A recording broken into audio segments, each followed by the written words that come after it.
Olá, você está no canal Ide e Pregai, audiobooks e devocionais. Hoje estaremos dando continuidade à leitura do livro Tome Posse, de Judge Jacobs. Introdução. Não há nada mais efetivo na face desta terra do que o poder da fé e o longo alcance das mãos daquele que tem fé. Fé e oração soam perfeitamente juntas como uma linda sinfonia de uma orquestra musical. Nunca as subestime. Elas podem alterar o curso da natureza, mudar as leis do universo e até mesmo influenciar e mudar a mente de Deus. Tendo crescido num lar inundado de oração, eu consigo compreender este poder. Instruída por pais devotos a uma vida de oração, família temente e o apoio de uma igreja que foi um lar, eu tenho sido capaz de ver o impossível acontecer através de simples olhares de fé e serei para sempre afetada por eles. Eu também compreendo o que significa permanecer em oração e esperar em Deus antes de ver as respostas para as nossas orações. Eu me recordo de quando era uma pequena criança caindo de sono nos bancos da igreja e de que ao chegar na adolescência eu realmente não buscava avidamente estar em todas aquelas longas noites de vigília. Entretanto, à medida que eu começava a amadurecer em estatura e no Senhor, eu via a necessidade de perseverar e permanecer em oração. Uma coisa que eu percebi muito cedo na vida foi que a oração e a fé realmente têm poder. Uma outra questão desta cultura de oração que eu tenho percebido e com a qual eu tenho estado envolvida é ver a manifestação dos milagres sendo revelada como um resultado da oração e da fé. Tendo testemunhado aqueles encontros de cura no início da década de 60, eu vi pessoas trazerem seus entes amados de lugares distantes para encontros onde a atmosfera estava carregada do poder de Deus. Pessoas que foram curadas instantaneamente. Lembro-me de quando criança, durante os velhos tempos de acampamento, das serragens no chão, do som do órgão a tocar, do grande coral com seus inários e da expectativa da multidão que flutuava no ar se perguntando: o que será que vai acontecer esta noite? Que milagre nós veremos? Eu ficava fascinada de ver pessoas chegando em suas cadeiras de roda e momentos mais tarde saltando delas. Eu amava ver aqueles médicos chegarem dirigindo aquelas ambulâncias até o pátio, tentando ajudar pessoas acamadas a participarem do culto com suas macas.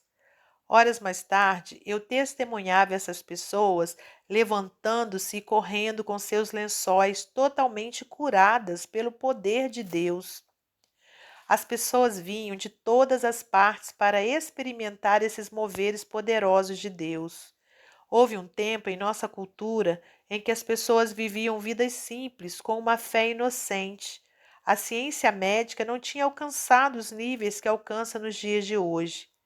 As pessoas não costumavam ir ao médico, a menos que fosse caso de vida ou morte. Se elas tivessem uma doença incurável, elas confiavam em Deus para curá-las. E, francamente, se Deus escolhesse não as curar, então não havia mais esperança. Eu vi meus pais fazerem coisas que eram incomuns aos olhos de algumas pessoas, pelo fato de terem sido ungidos para verem o propósito de Deus sendo edificado.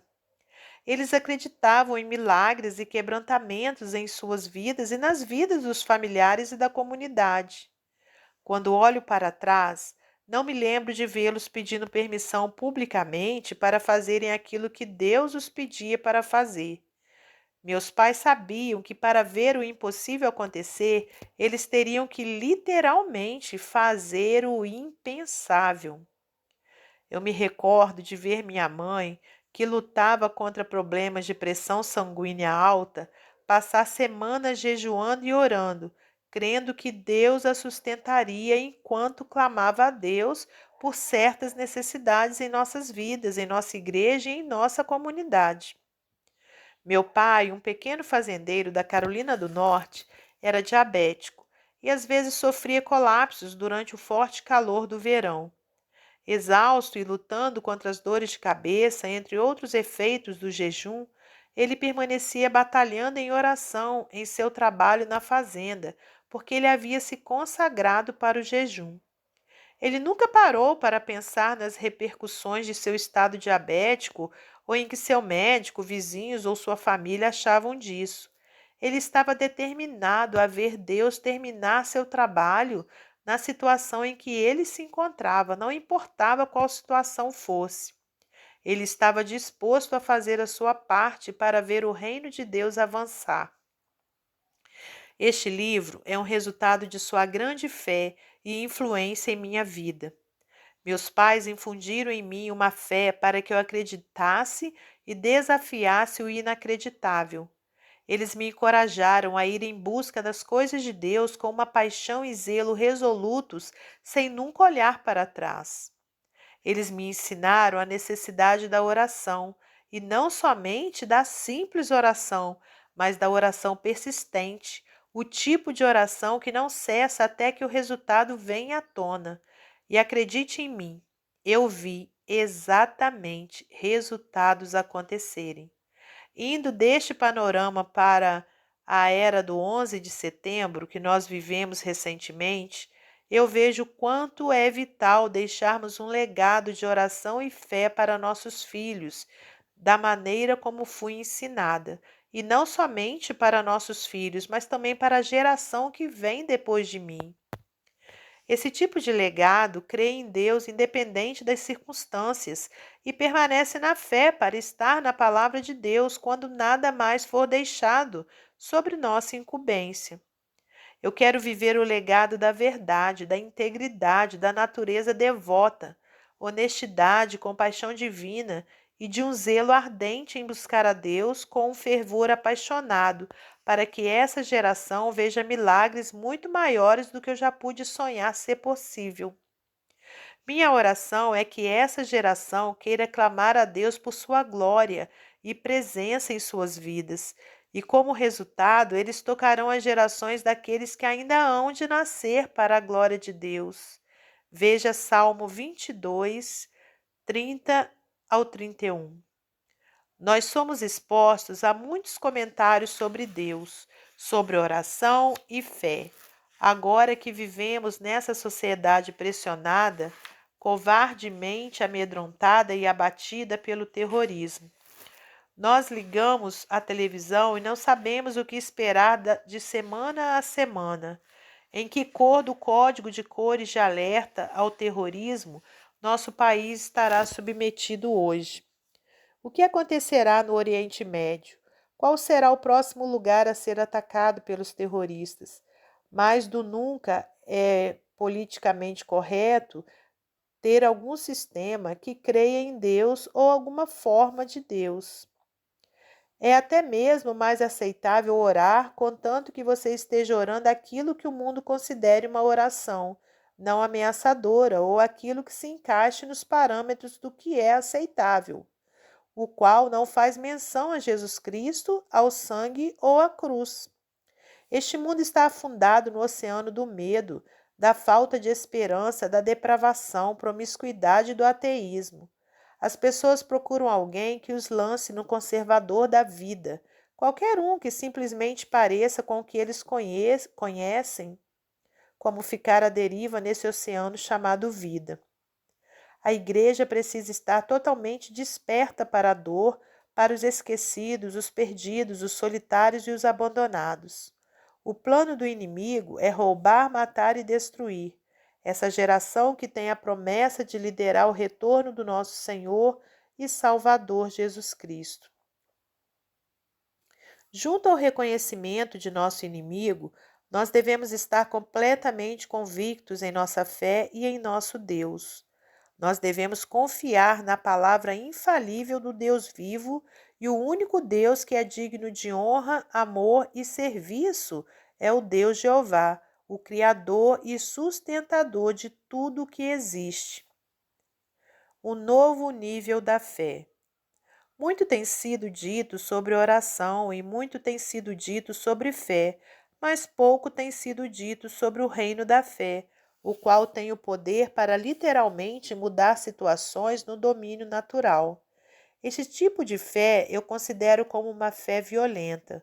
Portanto, em razão deste livro, saiba que eu não estou me referindo a atos de violência. Eu estou falando de batalha espiritual e recuperando a força em espírito, o que legitimamente pertence a você.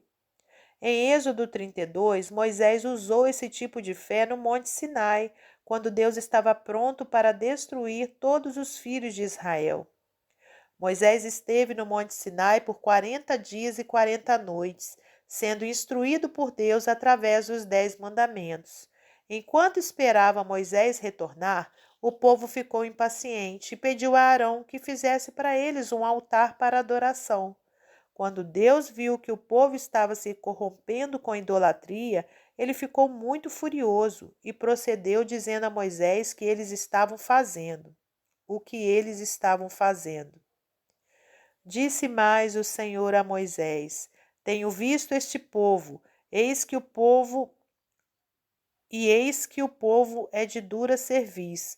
Agora, pois, deixa-me para que se acenda contra eles o meu furor, e eu os consuma, e de ti farei uma grande nação.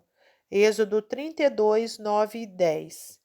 Porém, Moisés suplicou a Jeová seu Deus, dizendo: Porque hão de falar os egípcios, dizendo: Para mal os tirou, para matá-los nos montes e para destruí-los da face da terra. Torna-te do furor da tua ira e arrepende-te deste mal contra o teu povo. Lembra-te de Abraão, de Isaque, de Israel e os teus servos, aos quais por ti mesmo tens jurado, e lhe disseste: Multiplicarei a vossa descendência como as estrelas do céu, e darei à vossa descendência toda essa terra de que tenho falado, para que a possuam por herança eternamente. Êxodo 32, 12 e 13. Então se arrependeu o Senhor do mal que dissera que havia de fazer ao seu povo. Êxodo 32, 14. Isto revela o tipo de influência e fé que Moisés tinha com Deus, a coragem e, literalmente, a audácia para mandar Deus arrepender-se de sua fúria, e então lembrar ao Deus que fez os céus e a terra daquilo que ele tinha dito. Este é o mesmo tipo de fé e ousadia que Deus deu a Moisés quando disse a Moisés como ele deveria responder a Faraó. Eu sou o que sou, assim dirás aos filhos de Israel. Eu sou, me enviou a vós outros. Êxodo 3,14. Eu acredito que esse tipo de fé é chamado de fé violenta. A expressão, entre aspas, fé violenta, é realmente composta por duas palavras que são lançadas nos círculos cristãos e ainda assim continuam sendo estranhas em sua definição para muitos. As pessoas tendem a entender a palavra, entre aspas, violenta, conforme a definição no dicionário, marcada por força extrema ou atividade repentina intensa.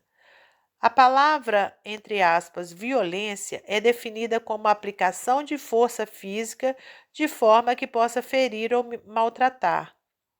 Nós entendemos estes termos quando vimos aquela violência diante de nossos olhos na situação que aconteceu nas Torres Gêmeas e no Pentágono um tempo atrás. Assim como as definições de violenta e violência são usadas em domínio natural, elas também podem ser usadas em domínio espiritual. Em uma conotação espiritual, essas palavras significam causar uma força espiritual que será usada para causar ferimentos, danos e total destruição às forças das trevas, por elas violarem nossos direitos, propriedades e privacidades como filhos do Deus Onipotente. Depois vem a palavra fé. Nós certamente compreendemos a definição da palavra fé, a qual é o grande fundamento do cristianismo. A Escritura diz claramente: ora, a fé é a certeza de coisas que se esperam, a convicção dos fatos que se não veem. Hebreus 11, 1. De fato, sem fé é impossível agradar a Deus, porquanto é necessário que aquele que se aproxima de Deus creia que ele existe e que se torna galardoador dos que o buscam. Hebreus 11, 6. O justo viverá pela fé. Gálatas 3:11. Mas você pode se perguntar: como as duas palavras fé e violência estão ligadas e o que isso tem a ver comigo? Por favor, permita-me responder esta pergunta com uma outra pergunta. O que você faz depois que a vida lhe dá um duro golpe? Talvez seu marido tenha entregue a você os papéis do divórcio, o banco executado a hipoteca de sua casa, ou você simplesmente foi à falência em seus negócios. Talvez você tenha que assinar alguns papéis para que um filho, amigo ou familiar entre num centro de reabilitação. E todas as suas esperanças e sonhos por essa pessoa, de repente, são lançados contra as rochas. E se o relatório médico que lhe foi entregue diz: você certamente morrerá? E se seu filho ou filha rebelde foi diagnosticado com o vírus da AIDS? Aí está você se esforçando para achar a saída de dentro do túnel das trevas. A escuridão é tão densa que você tem vontade de literalmente poder dominar e agarrar este mal com todas as suas forças. Você se sente depressivo, desiludido, constrangido, frustrado, amargurado e com raiva. Você tenta encontrar sentido nisso, mas sem proveito. Todos os sentimentos que mencionei são completamente normais e eles também são esperados quando você enfrenta esses tipos de tempestades. Aqui está o que Deus quer que você saiba. Ele quer estar envolvido com você bem aonde você está, em meio à sua tempestade, através do poder da oração e exercitando a fé violenta.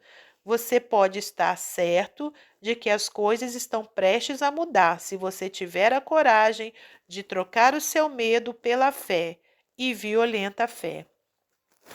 Eu creio que Deus quer lhe lançar para um lugar da fé que está além do imaginável e além das fronteiras da religião e da tradição.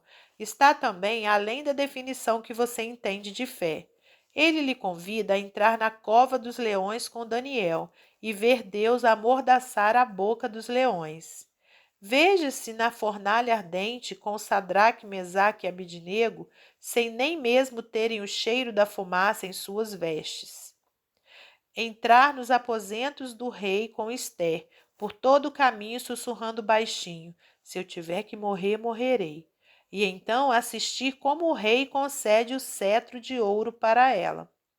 Deus quer levar-lhe para um nível de fé onde você não seja atingido por nada, um lugar onde suas orações e sua fé violenta conduzam-no a uma ousadia e autoridade que derrotarão o poder das trevas em sua vida e que, no fim das contas, determinarão um resultado para a sua situação. Deus de Milagres. Oswald Chambers, em seu livro O Meu Maior por Sua Glória, escreve: libertação do pecado não é o mesmo que libertação de natureza humana. Existem coisas na natureza humana, assim como preconceitos, que os santos só podem destruir através do completo desprezo. Porém, existem outras coisas que somente podem ser destruídas através de violência, que é através da força divina transmitida por seu espírito. Eu penso que a revelação que Deus quer infundir em seu espírito e em sua mente, através desse trabalho, é que a sua força seja capaz de destruir aquelas coisas malignas em sua vida, não importa quais sejam. Ele quer ver a vitória e encontrar a sua situação através do poder de seu Espírito Santo e através de sua fé. Muitas vezes as pessoas buscam indivíduos, pastores e até personalidades, procurando respostas para as questões mais difíceis da vida, esperando soluções rápidas. Elas querem alguém para lhes estender a mão sobre elas ou tocá-las, assim como Naamã, líder da Síria, quis com o profeta Eliseu. Naamã era o comandante do exército da Síria e também era muito admirado e respeitado, porém leproso. Ele ouviu dizer que havia um profeta em Israel que poderia curá-lo, Então ele partiu, carregando consigo presentes caros para dar em troca de sua cura. Entretanto, quando ele chegou em Israel, as coisas não foram do jeito que ele esperava que fossem. Veio, pois, Naamã com seus cavalos e com seu carro e parou à porta da casa de Eliseu. Então Eliseu lhe mandou um mensageiro dizendo: Vai e lava-te 7 vezes no Jordão, e a tua carne será curada e ficarás purificado. Porém, Naamã muito se indignou e se foi dizendo: Eis que eu dizia comigo, certamente ele sairá, por-se-á em pé, invocará o nome do Senhor seu Deus e passará a sua mão sobre o lugar e restaurará o leproso. Segundo a Reis 5, 9 ao 11. Naamã queria o milagre, mas não o Deus de milagres. Ele precisava de uma lição de humildade e obediência. E Eliseu foi o homem que Deus usou para ensiná-lo esta lição. A Bíblia diz que Deus não é homem, Números 23, 19. E ele certamente não deixaria um homem ganhar crédito em troca do seu trabalho. Porque os meus pensamentos não são os vossos pensamentos, nem os vossos caminhos os meus caminhos, diz o Senhor. Porque assim como os céus são mais altos do que a terra, assim são os meus caminhos mais altos do que os vossos caminhos, e os meus pensamentos mais altos do que os vossos pensamentos. Isaías 55, versículos 8 e 9. Mesmo que não haja nada de errado em buscar pessoas de fé para concordarem contigo em uma certa questão, existe algo de errado quando você não vai direto a Deus com seus próprios esforços para exercitar a sua fé no problema e ver os resultados. Chegará um tempo, se é que você já não passou por este tempo, onde não haverá ninguém a não ser você e Deus, e geralmente é Deus quem estabelece este tempo. Entretanto, você e Deus são a maioria. Que diremos, pois, a essas coisas? Se Deus é por nós, quem será contra nós? Romanos 8:31. Eu posso lhe dizer que, por experiência própria, tem sido mandamento sobre mandamento, regra sobre regra, um pouco aqui, um pouco ali, de fé em fé. Isaías 28:10 e Romanos 1:17.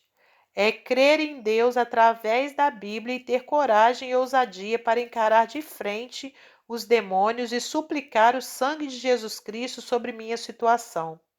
Com fé violenta e oração perseverante, nós podemos literalmente ir até os portões do inferno, sabendo que não estamos indo até lá por nós mesmos, e arrebatar do fogo aquelas coisas que pertencem a nós e à nossa família. Judas 23. Alguém disse uma vez: quando você estiver passando pelo inferno, não pare. Quando você estiver passando por um tempo difícil em sua vida, continue andando, prossiga no caminho, pois do outro lado de sua fé e de sua obediência estará o milagre e o quebrantamento que você pede em oração e crê que Deus proverá. Determine em sua fé que você não deixará de acreditar ou não duvidará, e sim combaterá o bom combate da fé. 1 Timóteo 6,12. Mantenha firmes seus passos, pois você cumprirá essa caminhada triunfantemente, vitoriosamente e com vitória. Minha oração é que você tome posse dessa revelação. Deus inspirará sua mente a pensar do jeito que ele pensa e a ver o propósito dele transbordando diante de sua situação. O que eu tenho aprendido é que tudo que Deus nos pede, ele nos dá provisão. Ele nos disse: Eu suprirei as vossas necessidades. Filipenses 4,19. Anime-se em saber que, à medida da fé, Deus repartiu a cada um. Romanos 12:3. O seu nível de fé pode parecer pequeno e insignificante agora, mas o pouco se torna muito com Deus. Deus está pronto para fortalecer você com suas armas poderosas, porque as armas da nossa milícia não são carnais, mas sim poderosas em Deus para a destruição das fortalezas. 2 Coríntios 10:4.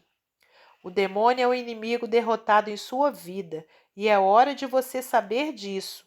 Prepare-se para que Deus lhe segure e estremeça, a fim de fazer nascer um milagre poderoso em você e através de você.